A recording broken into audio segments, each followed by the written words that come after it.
DS1, bahasa Indonesia ditetapkan sebagai bahasa nasional setelah Indonesia menyatakan kemerdekaannya, tepatnya pada 18 Agustus 1945.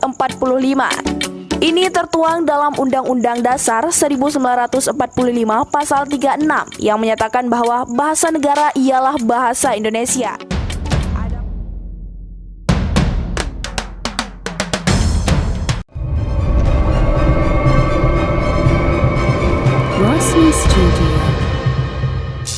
Assalamualaikum warahmatullahi wabarakatuh. Kembali lagi bersama Razli Studio. Bagi Anda yang baru hadir, terima kasih. Salam persahabatan, salam perdamaian, salam Nusantara kepada Anda yang hadir di channel ini. Pada hari ini saya tertarik dengan satu video yang berjudul Bersiaplah Bahasa Indonesia Segera Menjadi Bahasa Dunia. Wow, bahasa kita untuk dunia. Dan sebelum itu, video ini saya dapat daripada channel Gen 62. Seperti biasa, jangan lupa berikan sokongan dan dukungan kepada channel Gen 62 dengan memberikan subscribe, like, share, dan juga komen-komen yang membina. Apakah fakta yang dibawa oleh admin dalam video ini? Tanpa basa-basi, ayo kita sama-sama simak video ini.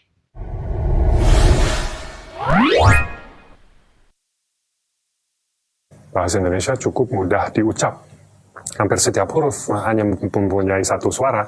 Jika Anda melihat sebuah kata, walau katanya kadang-kadang panjang, selama pelan-pelan dibaca, kemungkinan besar Anda akan tahu bagaimana mengucapkannya. DS1, bahasa Indonesia ditetapkan sebagai bahasa nasional setelah Indonesia menyatakan kemerdekaannya, tepatnya pada 18 Agustus 1945. Ini tertuang dalam Undang-Undang Dasar 1945 Pasal 36 yang menyatakan bahwa bahasa negara ialah bahasa Indonesia. Adapun saat ini banyak ahli bahasa berpendapat bahwa bahasa Indonesia memiliki potensi yang sangat besar untuk menjadi bahasa internasional. Bahasa yang digunakan di forum-forum internasional, bahkan James T. Collins pada tahun 2005 telah menunjukkan betapa potensialnya bahasa Indonesia Melayu menjadi bahasa internasional.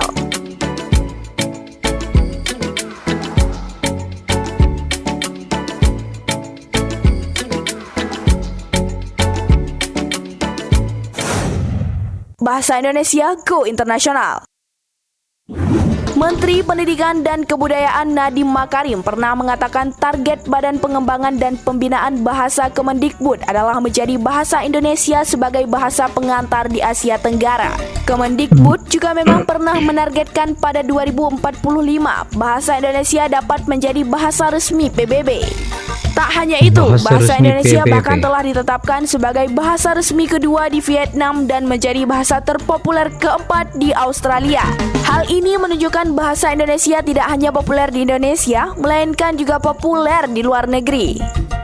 Saat ini ada 52 negara asing yang membuka program studi bahasa Indonesia. Beberapa di antaranya adalah Inggris, Amerika Serikat, Australia, Maroko, Vietnam, Kanada, Jepang, Ukraina, Korea Selatan, Hawaii hingga Suriname. Di Korea Selatan, program studi bahasa Indonesia memiliki banyak peminat. Karena peminatnya yang banyak, pihak universitas kemudian sampai menetapkan kuota penerimaan mahasiswa yang bisa masuk ke Prodi Bahasa Indonesia. Pendaftar untuk masuk ke Prodi Bahasa Indonesia pun selalu melebihi kuota yang ditentukan oleh pihak universitas. Ada pula di Jepang sebanyak 75 dari 800 perguruan tinggi menyediakan program studi untuk mempelajari bahasa Indonesia. Tak hanya perguruan tinggi, beberapa sekolah di Jepang juga mengajarkan bahasa Indonesia pada siswanya. Negara lain yang juga mengajarkan bahasa Indonesia di tingkat sekolah adalah Australia. Bahkan beberapa sekolah dasar di Australia menetapkan bahasa Indonesia sebagai mata pelajaran wajib. Wow, mata pelajaran wajib.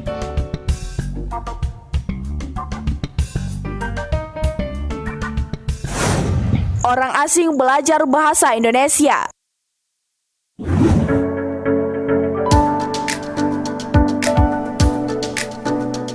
antusiasme warga mancanegara untuk mempelajari bahasa Indonesia semakin jelas terlihat dari program Bahasa Indonesia bagi penutur asing. Wow. Hingga akhir tahun 2020, tercatat ada 355 lembaga penyelenggara program BIPA di 41 negara dengan total 72.746 pembelajar.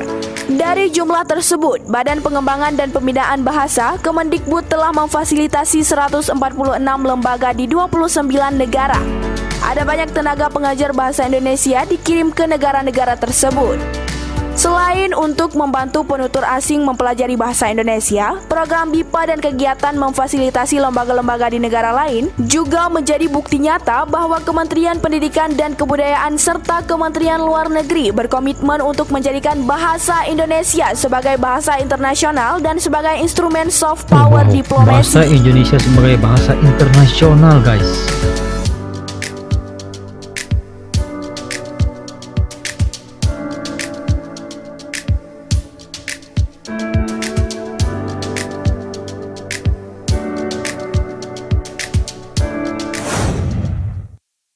Keuntungan jika menjadi bahasa internasional. Bahasa gaulnya. Jadi aku ngajarin mereka kalimat kalian terciduk oleh kami. Unc gitu. Gaul banget. Emang apa artinya? Apabila bahasa Indonesia berhasil menjadi bahasa internasional, hal ini tentu akan sangat menguntungkan negara Indonesia dan masyarakatnya. Hal ini dapat mempermudah Indonesia untuk melakukan diplomasi kebudayaan sehingga dapat menarik lebih banyak wisatawan asing dan investor asing. Dan tentunya masih banyak Iya, keuntungan betul, guys. lain yang dapat diperoleh Indonesia.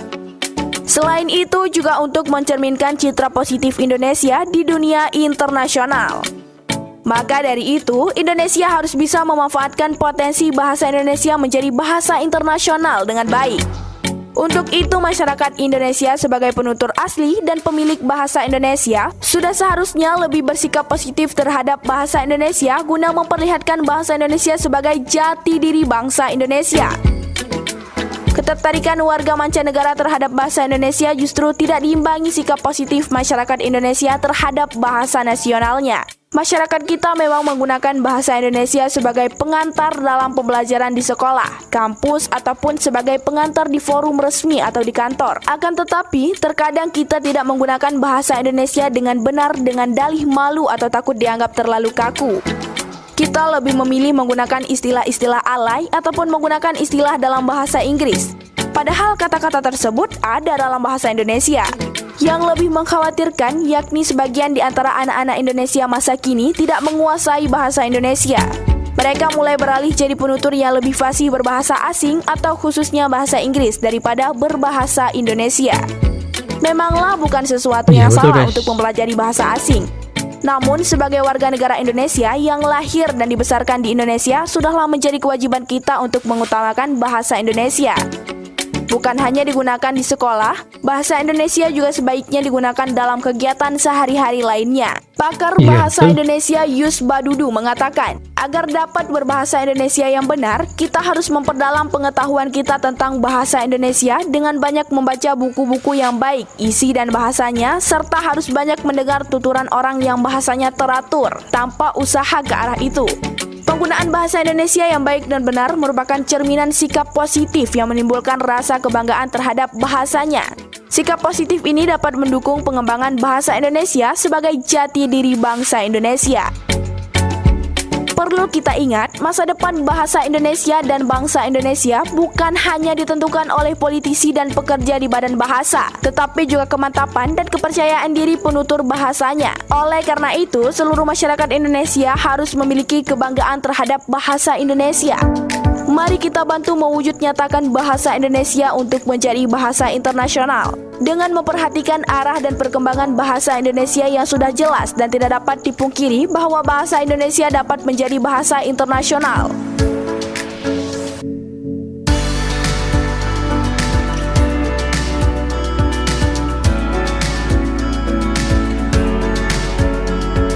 Luar biasa, guys.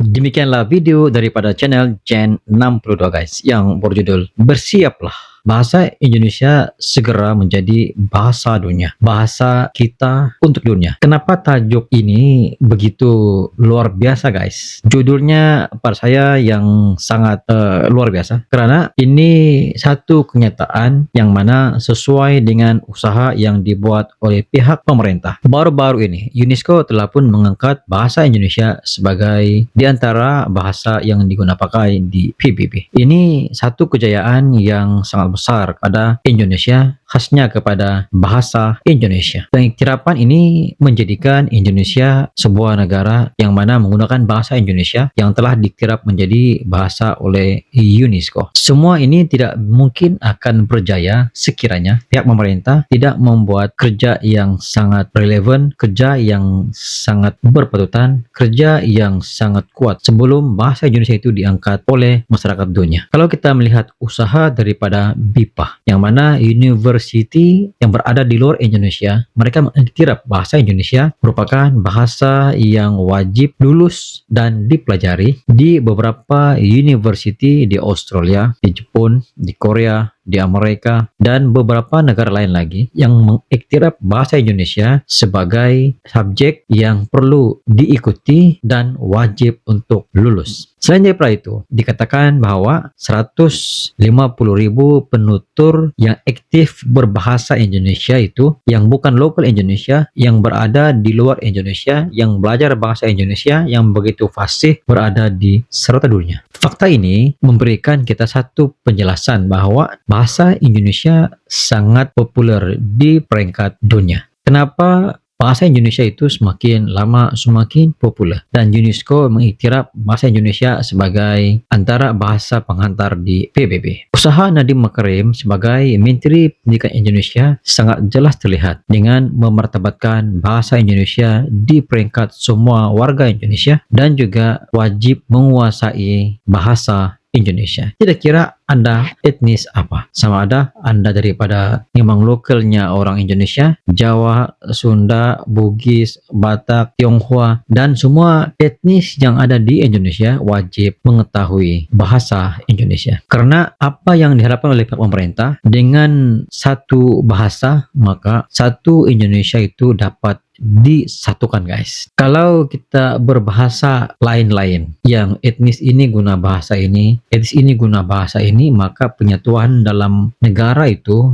sukar untuk dibentuk. Usaha pihak pemerintah dari dahulu, daripada zaman Soekarno hingga ke zaman Presiden Jokowi, hingga pada bulan Februari ini ada pemilihan presiden baru. Semua usaha yang dibuat itu sebagai satu simbol kepada penyatuan bangsa Indonesia. Apakah Anda setuju sekiranya saya mengatakan bahwa kekuatan bahasa Indonesia yang diangkat UNESCO di bahasa dunia dipengaruhi oleh warga Indonesia yang sangat mencintai bahasa Indonesia? Menurut Anda bagaimana? Itu sedikit sebanyak pandangan daripada Raju Studio. Sekiranya Anda mempunyai pandangan tentang video ini, Anda boleh komen di bawah. Sekian, jumpa di next video. Assalamualaikum. Bye-bye.